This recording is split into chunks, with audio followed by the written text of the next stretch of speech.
ନିର୍ବାଚନ ମାନେ କ'ଣ? କେବଳ ଭୋଟ ଗଣିବା? ନା, ଏହା ତଥ୍ୟକୁ ବୁଝିବାର ଏକ ବାଟ। ଆଉ ଛେଣ୍ଡିପଦାର ତଥ୍ୟ, ହଁ, ଏହା ପରିବର୍ତ୍ତନର ଏକ ବହୁତ ରୋଚକ କାହାଣୀ କହୁଛି। ମୁଁ ମାଇକା ଗୋବର୍ଦ୍ଧନ ରେଡ୍ଡି, ଆଉ ଆମେ ଶାସନକୁ ତଥ୍ୟର ଦୃଷ୍ଟିକୋଣରୁ ହିଁ ଦେଖୁ। ଆମ ପାଇଁ ନିର୍ବାଚନ ହେଉଛି ସୁଶାସନ ପାଇଁ ଡାଟା ଇଞ୍ଜିନିୟରିଂ। ତେବେ ଚାଲନ୍ତୁ ଆଜି ସେହି ତଥ୍ୟର ଗଭୀରକୁ ଯାଇ ଛେଣ୍ଡିପଦାର ରାଜନୈତିକ କାହାଣୀକୁ ବୁଝିବା। ଦେଖନ୍ତୁ, ଛେଣ୍ଡିପଦାକୁ ବୁଝିବାକୁ ହେଲେ ଆମକୁ ପ୍ରଥମେ ତାର ମାଟିକୁ ବୁଝିବାକୁ ପଡ଼ିବ। ଏହା ଓଡ଼ିଶାର ଏକ ସମ୍ପୂର୍ଣ୍ଣ ଗ୍ରାମୀଣ ନିର୍ବାଚନ ମଣ୍ଡଳୀ। ଏଠି ଜୀବନର ଗତି, ଜୀବିକାର ରାସ୍ତା ସବୁକିଛି ଚାଷ ଉପରେ ହିଁ ନିର୍ଭରଶୀଳ। ସରକାରୀ ଯୋଜନା ଯେମିତିକି କାଳିଆ ସେଠାକାର ଲୋକଙ୍କ ପାଇଁ ଗୋଟେ ବଡ଼ ଭରସା। ତେଣୁ ଏଠାକାର ରାଜନୀତି ଏହି ମାଟିରୁ ହିଁ ଜନ୍ମ ନିଏ, ଆଉ ଏହି ମାଟିର ଚିନ୍ତାରେ ହିଁ ଆଗକୁ ବଢ଼ିଥାଏ। ଏହି ନିର୍ବାଚନ ମଣ୍ଡଳୀ ଅନୁସୂଚିତ ଜାତି ବର୍ଗଙ୍କ ପାଇଁ ସଂରକ୍ଷିତ। ଏଠି ପାଖାପାଖି 21% ଅନୁସୂଚିତ ଜାତି ଏବଂ ପ୍ରାୟ 9% ଅନୁସୂଚିତ ଜନଜାତିର ଲୋକ ବାସ କରନ୍ତି। ଏହି ସାମାଜିକ ଗଠନ ଏକ ସ୍ୱତନ୍ତ୍ର ରାଜନୈତିକ ପରିସ୍ଥିତି ତିଆରି କରେ। ଏହାର ସିଧା ଅର୍ଥ ହେଉଛି ଏଠାରେ ଯେକୌଣସି ଦଳକୁ ଏହି ବର୍ଗର ଭୋଟରଙ୍କ ଆଶା ଆଉ ଆକାଂକ୍ଷାକୁ ବୁଝିବାକୁ ହିଁ ପଡ଼ିବ। ଏହାକୁ ଅଣଦେଖା କରି ଏଠି ରାଜନୀତି କରିବା ପ୍ରାୟ ଅସମ୍ଭବ। କିନ୍ତୁ କଥାଟା କେବଳ ମାଟି ଉପରର ନୁହେଁ, ମାଟି ତଳର ବି। ଏହି ମାଟି ତଳେ କୋଇଲାର ବିଶାଳ ଭଣ୍ଡାର ରହିଛି। ଆଉ ମନେ ରଖିବେ, ଯେଉଁଠି କୋଇଲା ଅଛି ସେଠି ସଂଘର୍ଷର ଆଶଙ୍କା ବି ରହିଛି। ପ୍ରସ୍ତାବିତ ବୈତରଣୀ ପଶ୍ଚିମ କୋଇଲା ଖଣିକୁ ନେଇ ସ୍ଥାନୀୟ ଲୋକଙ୍କ ମନରେ ଏକ ଗଭୀର ଚିନ୍ତା। ତାଙ୍କ ଜମି, ଜଙ୍ଗଲ, ପାଣି ଏବଂ ସେମାନଙ୍କର ପିଲାଙ୍କ ଭବିଷ୍ୟତକୁ ନେଇ ଏକ ଅନିଶ୍ଚିତତା। ଏହି ସଂଘର୍ଷ ହିଁ ଛେଣ୍ଡିପଦା ରାଜନୀତିର କେନ୍ଦ୍ରବିନ୍ଦୁ ପାଲଟିଛି। ତେବେ 2024ରେ ଛେଣ୍ଡିପଦାର ମତଦାତା କ'ଣ ନିଷ୍ପତ୍ତି ନେଲେ? ଫଳାଫଳର ତଥ୍ୟ ଆମକୁ କେଉଁ କାହାଣୀ ଶୁଣାଉଛି? ଆସନ୍ତୁ ଦେଖିବା। ଏହି ତଥ୍ୟ ଭିତରୁ 3ଟି ବହୁତ ସ୍ପଷ୍ଟ ଆଉ ଗୁରୁତ୍ୱପୂର୍ଣ୍ଣ ସଂକେତ ବାହାରି ଆସୁଛି, ଯାହା ପୂରା ରାଜନୀତିକ ଚିତ୍ରକୁ ବଦଳାଇ ଦେଇଛି। ପ୍ରଥମ ସଂକେତ ହେଲା ଏକ ନିର୍ଣ୍ଣାୟକ ପରିବର୍ତ୍ତନ। ଦେଖନ୍ତୁ, ବିଜେପି ପାଖାପାଖି 53% ଭୋଟ ପାଇଲା, ଗୋଟେ ସ୍ପଷ୍ଟ ବିଜୟ। ଆଉ ବିଜେଡି 44% ଭୋଟରେ ସୀମିତ ରହିଗଲା।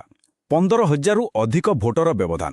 ଏଟା କିଛି ସାଧାରଣ ହାରଜିତ ନୁହେଁ, ଏହା ଏକ ରାଜନୈତିକ ଭୂକମ୍ପ ଥିଲା, ଯାହା ବିଜେଡିର ବର୍ଷ ବର୍ଷର ଆଧିପତ୍ୟକୁ ସମାପ୍ତ କରିଦେଲା। ଏବେ ଦ୍ୱିତୀୟ ସଂକେତକୁ ଦେଖନ୍ତୁ, ଯାହା ବୋଧହୁଏ ଆହୁରି ଅଧିକ ଗୁରୁତ୍ୱପୂର୍ଣ୍ଣ। ଏ ତଥ୍ୟ କିଛି ଚିନ୍ତାର ବିଷୟ ଦର୍ଶାଉଛି। ଗତ 10ରୁ ଅଧିକ ସମୟ ଧରି ବିଜେଡିର ଭୋଟ ପ୍ରତିଶତ 45% ପାଖାପାଖି ଅଟକି ଯାଇଥିଲା। ଏହା ବଢ଼ୁନଥିଲା କି କମୁନଥିଲା, ଗୋଟିଏ ସୀମାରେ ବାନ୍ଧି ହୋଇ ରହିଥିଲା। ଆଉ ଯେତେବେଳେ ଜଣେ ନୂଆ ଶକ୍ତିଶାଳୀ ପ୍ରତିଦ୍ୱନ୍ଦ୍ୱୀ ଆସିଲା, ଏହି ସ୍ଥିରତା ହିଁ ବିଜେଡି ପାଇଁ ସବୁଠାରୁ ବଡ଼ ଦୁର୍ବଳତା ପାଲଟିଗଲା। ଆଉ ତୃତୀୟ ସଂକେତ, ଯାହା ଏହି ପରିବର୍ତ୍ତନର କାହାଣୀକୁ ପୂରା କରୁଛି, ତାହା ହେଲା ବିରୋଧୀ ଭୋଟରର ଏକତ୍ରୀକରଣ। 2014ରେ କଂଗ୍ରେସ ଏଠି ଏକ ମୁଖ୍ୟ ଶକ୍ତି ଥିଲା। ପାଖାପାଖି 38% ଭୋଟ ତା ପାଖରେ ଥିଲା। କିନ୍ତୁ 2019 ଆସିଲା ବେଳକୁ କ'ଣ ହେଲା? କଂଗ୍ରେସର ଭୋଟ ବ୍ୟାଙ୍କ ସମ୍ପୂର୍ଣ୍ଣ ଭାବେ ଭୁଷୁଡ଼ି ପଡ଼ିଲା। ସେହି ଖାଲି ସ୍ଥାନକୁ ବିଜେପି ପୂରାପୂରି ନିଜ ନିୟନ୍ତ୍ରଣକୁ ନେଇଗଲା, ଆଉ ଏକ ପ୍ରତିଦ୍ୱନ୍ଦ୍ୱୀରୁ ସିଧା ବିଜେତା ପାଲଟିଗଲା। ଠିକ୍ ଅଛି, ତଥ୍ୟ ଆମକୁ କହିଲା କ'ଣ ହେଲା। କିନ୍ତୁ ଏବେ ସବୁଠୁ ବଡ଼ ପ୍ରଶ୍ନ ହେଉଛି, ଏହା କାହିଁକି ହେଲା? ଏହାର ଉତ୍ତର ପାଇବା ପାଇଁ ଆମକୁ କୌଣସି ବ୍ୟକ୍ତିବିଶେଷଙ୍କ ଉପରେ ଦୋଷ ନ ଦେଇ ପୂରା ବ୍ୟବସ୍ଥାକୁ ବୁଝିବାକୁ ପଡ଼ିବ। ତେବେ ଚାଲନ୍ତୁ ଏହି ଫଳାଫଳର ଏକ ବ୍ୟବସ୍ଥାଗତ ବିଶ୍ଳେଷଣ କରିବା। ମୁଖ୍ୟତଃ 4ଟି ବ୍ୟବସ୍ଥାଗତ କାରଣ ଏହି ପରିବର୍ତ୍ତନ ପଛରେ ଥିଲା। ପ୍ରଥମତଃ, ଡବଲ ଇଞ୍ଜିନ୍ ସରକାରର ଧାରଣା, ଯାହା କେନ୍ଦ୍ର ଆଉ ରାଜ୍ୟ ମଧ୍ୟରେ ସମନ୍ୱୟ ଆଣି ଦ୍ରୁତ ବିକାଶର ପ୍ରତିଶ୍ରୁତି ଦେଲା। ଦ୍ୱିତୀୟରେ, କେନ୍ଦ୍ରୀୟ ଯୋଜନାକୁ ସିଧା ଲୋକଙ୍କ ପାଖରେ ପହଞ୍ଚାଇ ବିଜେପି ବିଜେଡିର କଲ୍ୟାଣକାରୀ ରାଜନୀତିର ପ୍ରଭାବକୁ କମ୍ କରିଦେଲା। ତୃତୀୟରେ, ସ୍ଥାନୀୟ ସ୍ତରରେ ଘଟିଥିବା କିଛି ଅପ୍ରୀତିକର ଘଟଣା, ଯେମିତିକି ପୋଲିଂ ବୁଥରେ ହୋଇଥିବା ବିବାଦ, ସ୍ଥାନୀୟ ନେତୃତ୍ୱ ଉପରୁ ଲୋକଙ୍କ ଭରସା କମାଇଦେଲା। ଆଉ ଚତୁର୍ଥରେ, 2ଟି କାର୍ଯ୍ୟକାଳ ପରେ ସ୍ୱାଭାବିକ ଭାବରେ ସୃଷ୍ଟି ହେଉଥିବା ସରକାର ବିରୋଧୀ ମନୋଭାବ ମଧ୍ୟ ଏକ ବଡ଼ ଭୂମିକା ନେଲା। ଆଉ ଯେତେବେଳେ ସ୍ଥାନୀୟ ସ୍ତରରେ ଏମିତି ଉତ୍ତେଜନା ସୃଷ୍ଟି ହୁଏ, ସେତେବେଳେ ଆମକୁ ଆମର ମୂଳ ସାମ୍ବିଧାନିକ ମୂଲ୍ୟବୋଧକୁ ମନେ ପକାଇବାକୁ ପଡ଼େ। ଆମ ସମ୍ବିଧାନ ପ୍ରତ୍ୟେକ ନାଗରିକଙ୍କୁ ସମ୍ମାନର ସହିତ ବଞ୍ଚିବାର ଅଧିକାର ଦେଇଛି। ଏହା ସହିତ ନିଜ କଥା କହିବାର, ଶାନ୍ତିପୂର୍ଣ୍ଣ ଭାବେ ବିରୋଧ କରିବାର ଅଧିକାର ମଧ୍ୟ ଦେଇଛି। କିନ୍ତୁ ମନେ ରଖନ୍ତୁ, ଏହି ଅଧିକାର ସହିତ ଏକ ଦାୟିତ୍ୱ ମଧ୍ୟ ଆସେ ଯେ ଆମର ଆଲୋଚନା ସର୍ବଦା ସମ୍ମାନଜନକ ହେବା ଉଚିତ। ଯଦି ଆମେ ଗତ 4ଟି ନିର୍ବାଚନର ଧାରାକୁ ଗଭୀର ଭାବେ ଦେଖିବା, ତେବେ ପୂରା କାହାଣୀ ସ୍ପଷ୍ଟ ହୋଇଯିବ। 2009 ଓ 2014ରେ ଲଢ଼େଇ ଥିଲା ବିଜେଡି ଆଉ କଂଗ୍ରେସ ଭିତରେ। 2019ରେ କ'ଣ ହେଲା? କଂଗ୍ରେସ ତଳକୁ ଖସିଲା ଆଉ ବିଜେପି ମୁଖ୍ୟ ପ୍ରତିଦ୍ୱନ୍ଦ୍ୱୀ ହୋଇ ଉଭା ହେଲା। ଆଉ 2024ରେ ବିଜେପି କେବଳ ସେହି ସ୍ଥାନକୁ ମଜବୁତ କଲା ନାହିଁ, ବରଂ ବିଜେଡିର ସ୍ଥିର ଭୋଟ ବ୍ୟାଙ୍କକୁ ପଛରେ ପକାଇ ଆଗକୁ ବାହାରିଗଲା। ଏହି କାହାଣୀରେ ଆଉ ଏକ ଗୁରୁତ୍ୱପୂର୍ଣ୍ଣ ଦିଗ ଅଛି। ତାହା ହେଲା ମତଦାତାଙ୍କ ବଢ଼ୁଥିବା ସଚେତନତା। 2009ରେ ଯେଉଁଠି ମତଦାନ ହାର 70%ରୁ କମ୍ ଥିଲା, ତାହା 2024ରେ ବଢ଼ି 85%ରେ ପହଞ୍ଚିଛି। ଏଇଟା କେବଳ ଏକ ସଂଖ୍ୟା ନୁହେଁ, ଏହା ଏକ ସ୍ପଷ୍ଟ ସଂକେତ ଯେ ଲୋକମାନେ ନିଜ ଭବିଷ୍ୟତକୁ ନେଇ ଅଧିକ ସକ୍ରିୟ ହେଉଛନ୍ତି। ଆଉ ଏଥର ଏହି ସକ୍ରିୟ ମତଦାତାମାନେ କେବଳ ଭୋଟ ଦେଇନାହାନ୍ତି, ସେମାନେ ଏକ ଭିନ୍ନ ଭବିଷ୍ୟତ ପାଇଁ ନିଜର ଦାବି ଜଣାଇଛନ୍ତି। ଏହା ମଧ୍ୟ ମନେ ରଖିବା ଜରୁରୀ ଯେ ଛେଣ୍ଡିପଦାରେ ଯାହା ଘଟିଲା ତାହା କିଛି ଅଲଗା ନଥିଲା। ଏହା 2024ରେ ସମଗ୍ର ଓଡ଼ିଶାରେ ଦେଖାଯାଇଥିବା ଏକ ବୃହତ୍ ରାଜନୈତିକ ପରିବର୍ତ୍ତନର ପ୍ରତିଫଳନ ଥିଲା। ଏହି ଲହର ହିଁ ପ୍ରଥମ ଥର ପାଇଁ ରାଜ୍ୟରେ ବିଜେପିକୁ ଶାସନକୁ ଆଣିଥିଲା। ତେବେ ଏହି ଫଳାଫଳ ପରେ ଆଗକୁ ରାସ୍ତା କ'ଣ? କୌଣସି ବି ନେତା ବା ଦଳ ପାଇଁ ଆଗକୁ ବଢ଼ିବାର ମାର୍ଗ ହେଉଛି ଗଭର୍ଣ୍ଣାନ୍ସ ରିଟର୍ଣ୍ଣର ଇନଭେଷ୍ଟମେଣ୍ଟ ଉପରେ କେନ୍ଦ୍ରିତ ହେବା। ଏହାର ଅର୍ଥ କ'ଣ? ବହୁତ ସରଳ।